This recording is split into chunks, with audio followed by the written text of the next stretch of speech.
Hey, it's Andrew, and unfortunately, I'm starting to think that the Studio Display is a bit of an outdated monitor. Studio Display is amazing. Let me just get that out of the way. As much as I'm about to harp on it, I still do love this display. The problem is that there are better options now at cheaper prices. There is and there isn't. It's kind of complicated. Let me explain. And before I do get into my hot takes, just know I'm live on Twitch as soon as this video goes up, so if you want to discuss any of it with me, the link is in the description. Apple really knows how to serve their audience, and that's why the Studio Display is complicated. Apple knows how to provide an incredible product and an incredible experience. And I don't think there's a better display than this for the experience you would want to have with a display like this. The monitor is 5K and gorgeous. The speakers are some of the best speakers you're ever going to hear in a monitor, and the webcam is very okay. So I do want to thank today's sponsor, OBSBot.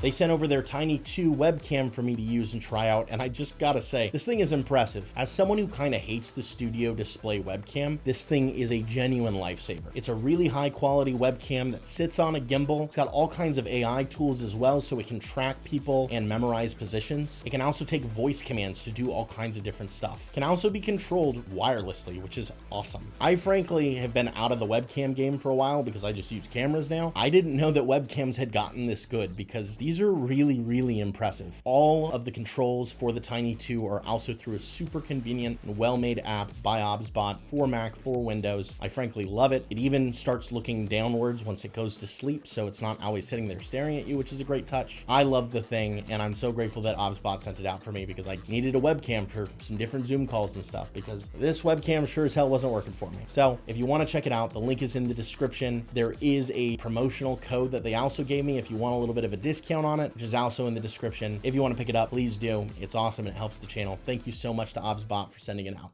Back to the video.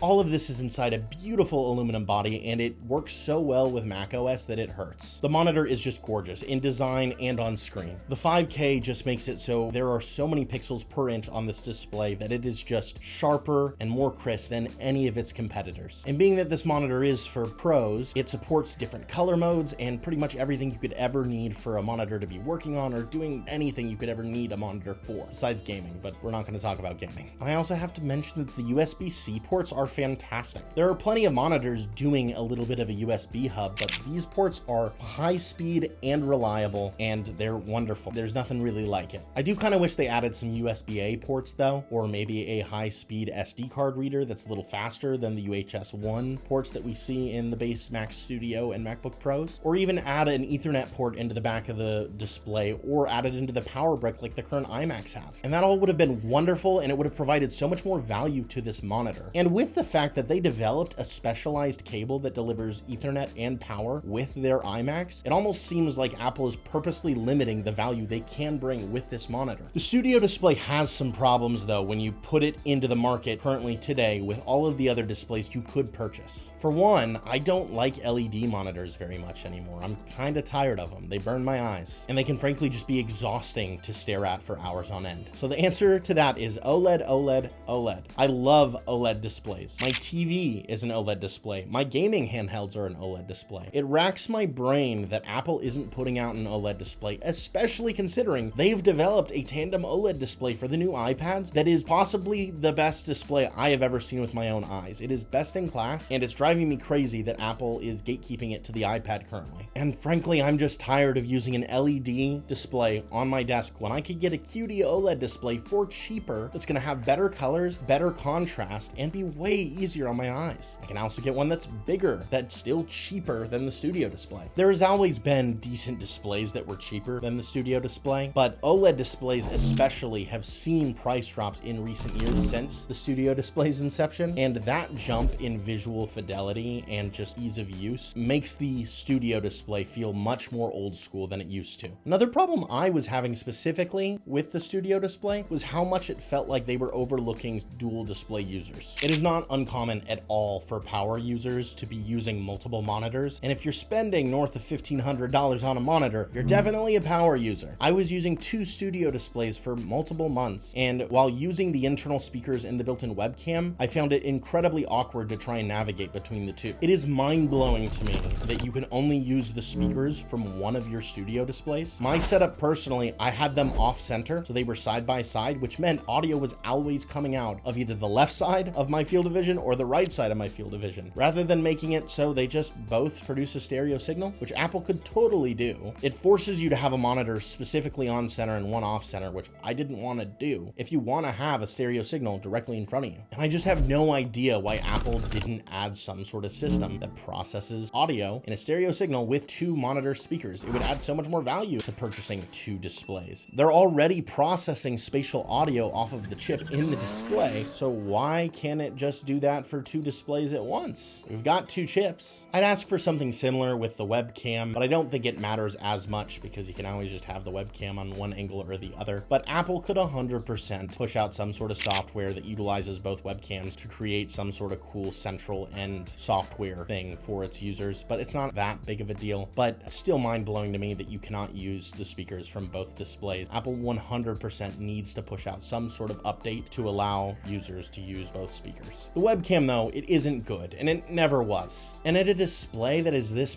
price at $1,600, I would honestly expect them to just do a better webcam. Even though it's perfectly passable for simple Zoom calls and FaceTimes, it still should look better. And frankly, I would at this point just prefer if Apple removes it in future models. And if that could drop the price, that would be great, because these specs at $1,600 are not worth it anymore. The price just is kind of crazy nowadays. It is and it isn't. The $1,600 for the standard SKU is steep, but it does offer something that no other monitor really does. In my original studio display video, I said something along the lines of, don't buy it at full price, get it used or open box or something for like $1,200. That is a great price for this display. And it's only been like 6 months since I put out that video, but especially recently, we're starting to see fantastic monitors get sub $1,000 prices, and it's really starting to sting how much this thing costs. And this is an IPS panel. It's also a 60 hertz panel. Everything outside of the resolution, and I guess the chassis, because it's an all metal chassis and that's cool. Everything besides that stuff is really old school as far as monitors go. And the second you put it next to something that is more modern, you instantly feel it. Putting it next to a 4K QD OLED display that's 240 hertz is frankly hilarious. Yes, the studio display can get brighter and a little bit sharper, I guess, but it's not even doing remotely close to the same contrast or the same color as an OLED panel. And that monitor that I put it up next to costs like half the price. And like I said, this monitor is 60 hertz. And I know that pushing up to 120 doesn't really matter because this is mostly for creative work. Plenty of people even just set the monitor refresh rate to like 24 for video editing or something. But ProMotion would be a really nice touch because of how expensive this display is. If not just for UI animations and moving the mouse around smoother on the display, the fact that ProMotion is not included on a monitor that is $1,600 is just kind of wild. And I know I'm harping on an older monitor, but I think it's important to note that Apple still sells this as a brand new display. They haven't released a new one, and while there are some rumors that I'll touch on a little bit later, we don't really have any idea if they are going to update this display. And it is in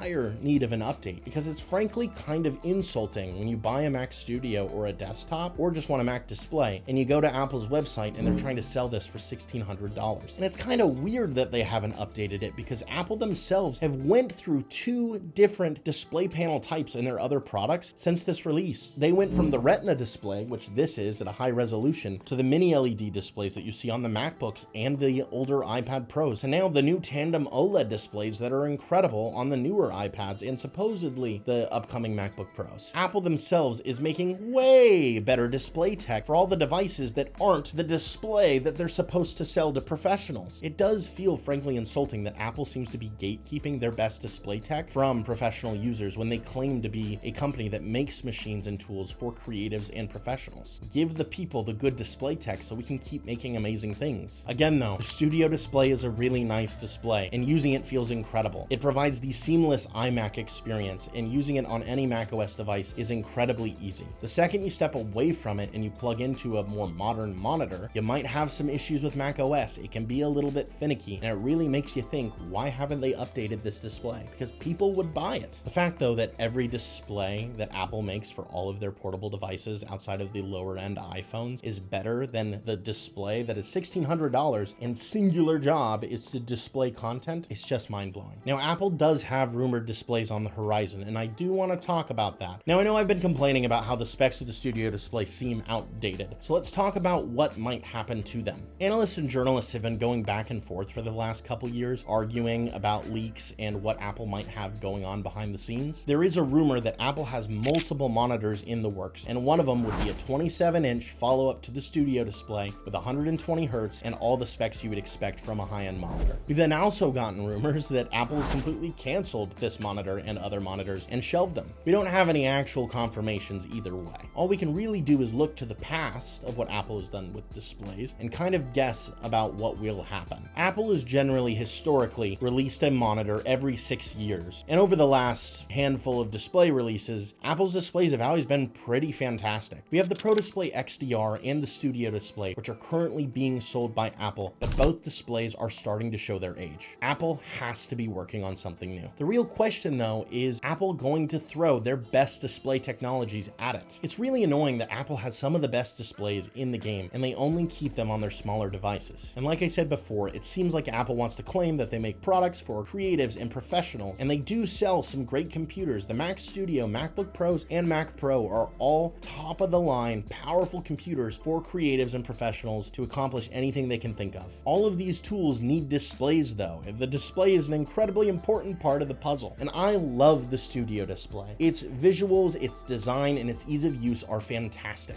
I need more though, and Apple can make more. They already are. The Apple displays need an update badly. So Mr. Cook, please blow our collective minds with an incredible lineup of some of the best displays we have ever seen. The pros need it. The display that I want from Apple is incredibly simple. Take the tandem OLED display from the iPad and put it in a 27-inch display and a 32-inch display. Throw ProMotion on there and leave the other features out. Don't need the webcam or the speakers. I'll get my own. In the meantime, feel free to release some Apple speakers that aren't HomePods. I'd love the Apple monitors. That would be awesome. It would also be really cool to see Apple tackle something like a 43-inch ultra-wide curved monitor or something for video editing, but I don't think they probably ever will do that. But 120 Hz should be mandatory. 60 Hz does not belong in a display that is this expensive. And regarding that premium price tag, stick to it. I'm not going to tell you to make it less, but don't make it more. If we do a 27-inch tandem OLED display with like an aluminum chassis and we give it the 120 Hz, no webcam, no speakers, at $1,600, I will buy it. It is worth that price. But if Apple wants to hike the price even further, I would find that incredibly frustrating, and I don't know if I would go to the Apple display over an alternative. Apple's display lineup should be the first stop shop for anybody looking to purchase a display for their Apple product. There is no reason that getting a decent display for your MacBook Pro or desktop Mac should be this confusing or frustrating. Apple should release a small lineup of displays so that consumers have options. As a Mac Studio user, I find the display situation really frustrating. I don't think it should be impossible to find a high PPI monitor that has an OLED panel, or a less expensive monitor with no perks like a webcam and speakers. There should be more models offered by Apple with successive pricing rather than $1,600 or $6,000. Apple has some of the best display tech in the world. It's time to enter the market, flex that muscle, and compete. What do you think? Drop your thoughts in the comments or hop over to my Twitch channel and join the conversation. Also, check out the merch under the video. I've got 2 hats sitting down there and I like them a lot, and I think you might too. Thank you to D Sanchez for being a member of this YouTube channel. Feel free to join below this video if you want to help support my channel. And hey, thank you so much for watching. Peace.